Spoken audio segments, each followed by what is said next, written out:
In Bruised, Halle plays Jackie Justice, a washed-up loser former UFC fighter who's looking to make a return to MMA with the help of her loser lover and manager. This coincides with the return of her estranged son.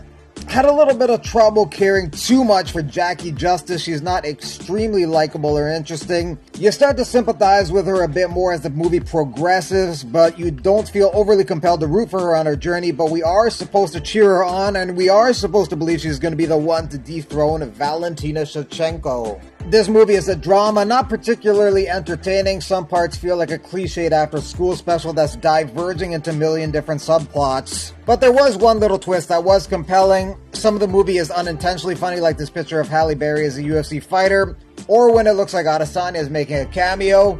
It's probably hard for hardcore MMA fans to watch MMA movies because you're so into the sport and know it so well that you start to nitpick about everything. Like noticing how different the fictional head of Invicta FC is compared to the real owner of Invicta FC, and a bunch of things that don't really matter when it comes to filmmaking, but start to matter to you because you're so deep into the game. And since you watched 100,000 men and women bleed in real life in MMA, you can spot fake blood from a mile away. Guess this review video is sort of like one of those results videos I do for those awful fight night cards that viewers sometimes thank me for doing so they didn't have to watch it themselves. But if you do want to watch this movie, you can, because Bruised is now available on Netflix.